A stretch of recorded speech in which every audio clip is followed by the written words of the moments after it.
Halo guys, selamat datang di KMT Movie. Di video kali ini saya akan bercerita tentang sebuah film drama Korea yang berjudul Away to Station.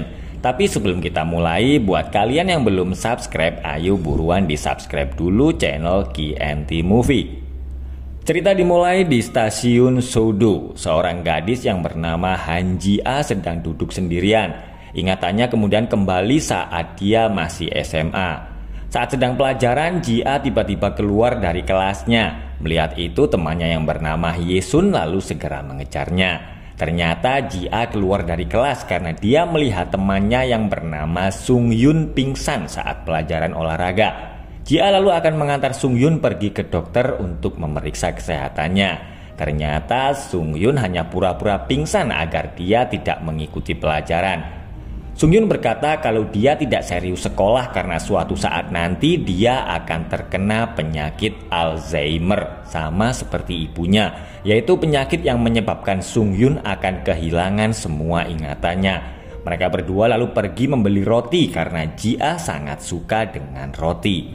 Setelah lulus SMA, Ji-a yang sekarang sudah bekerja tiba-tiba sakit perut. Sementara itu Sung-yun bekerja dan mendirikan sebuah toko roti.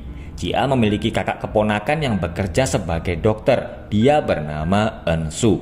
Setelah melakukan pemeriksaan, Eun-su lalu berkata kalau Ji-a ternyata mengidap kanker perut stadium akhir.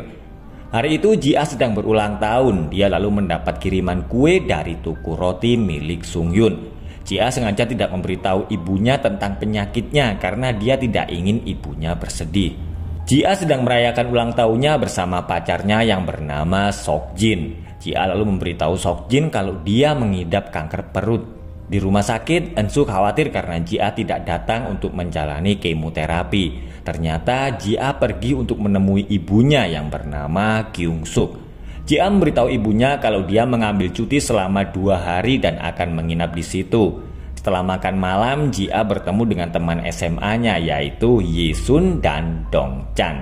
Ji-a menanyakan bagaimana kabar Sung-yun. Dong-chan lalu berkata kalau Sung-yun sekarang menjalankan usaha roti. Dan mendengar itu, Ji-a akhirnya baru sadar kalau kue ulang tahun kemarin adalah kiriman dari Sung-yun.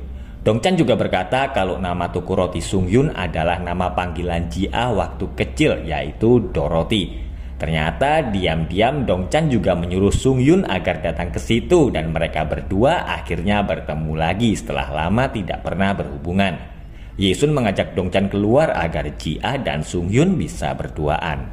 Meskipun sudah 7 tahun tidak pernah berhubungan, tapi Sung-yun masih ingat dengan hari ulang tahun Ji-a dan semua tentangnya. Ji-a kemudian marah-marah karena dulu Sung-yun lah yang melarangnya untuk menghubunginya. Saat akan tidur, Ji-a memberitahu ibunya kalau dia akan berhenti dari pekerjaannya karena dia ingin berlibur dan mencari tempat kerja yang baru.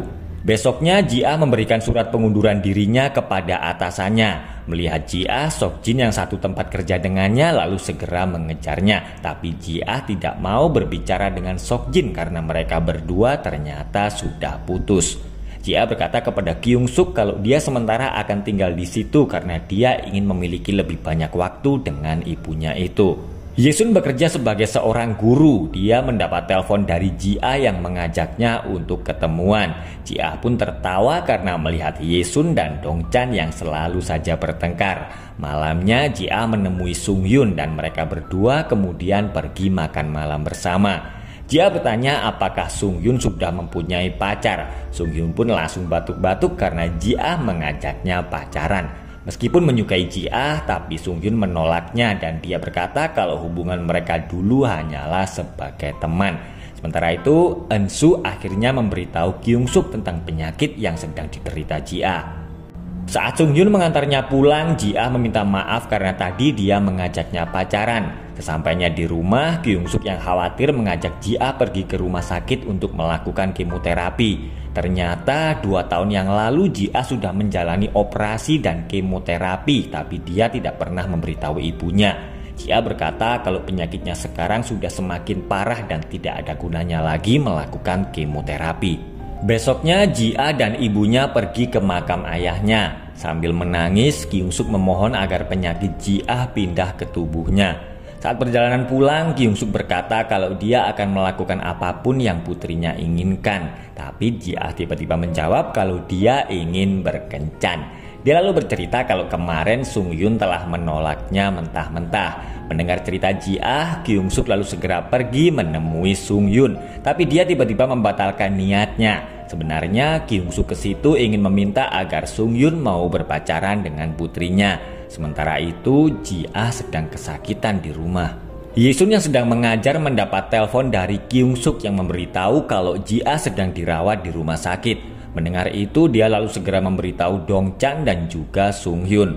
Yisun dan Dong Chan sedang menjenguk Ji-ah dan tidak lama kemudian Sok Jin lalu datang.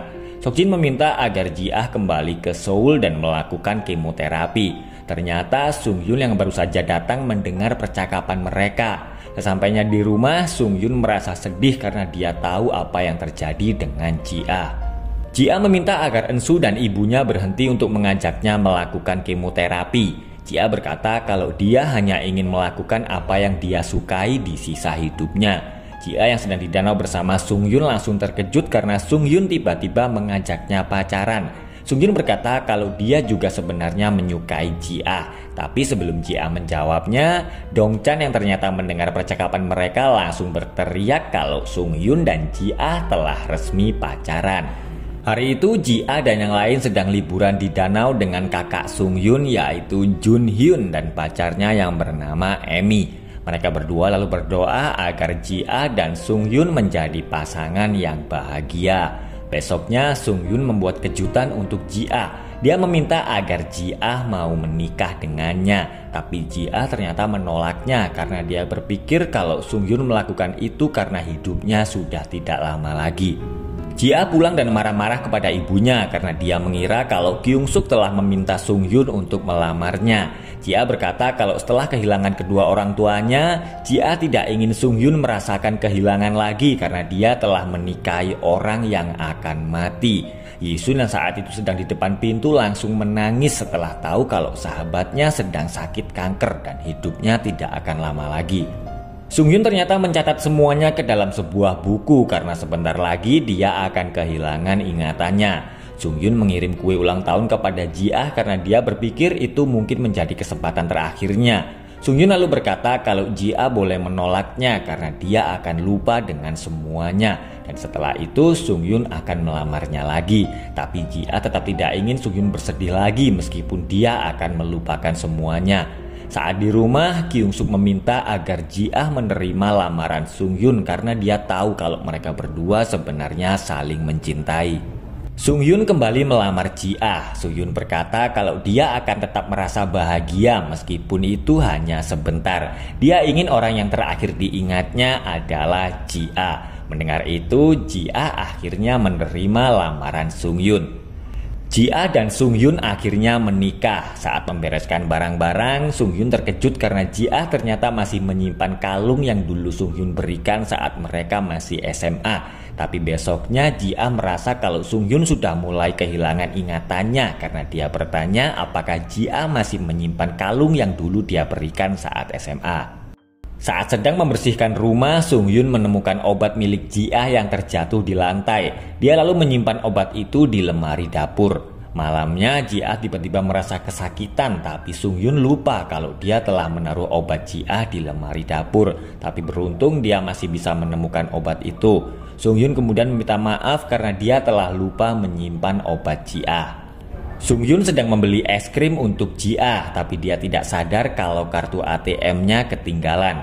Sementara itu, Kyung Suk yang datang ke rumah melihat Ji-ah sedang pingsan. Dia pun segera membawanya pergi ke rumah sakit. Sung Yun yang masih di jalan kebingungan karena dia lupa di mana rumahnya.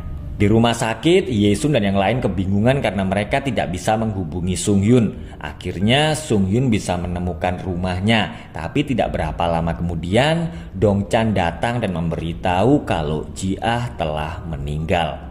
Setelah kematian Ji-ah, Sung Yun yang semakin kehilangan ingatannya lalu membuka catatan di ponselnya. Dulu dia pernah mengubur barang-barang yang menyimpan kenangannya di dekat rel kereta api, yaitu tempat dulu dia pertama kali mencium Ji-ah saat SMA. Setelah menemukannya, Sung Yun langsung menangis saat dia melihat kalung yang dulu dia berikan kepada Ji-ah. Sung Yoon melihat video yang dibuat Ji-a sebelum dia meninggal. Di video itu Ji-a meminta agar Sung Yoon tidak takut akan kehilangan ingatannya. Dia merasa bahagia karena Sung Yoon adalah orang yang terakhir yang diingat dan dicintainya. Dan film pun selesai.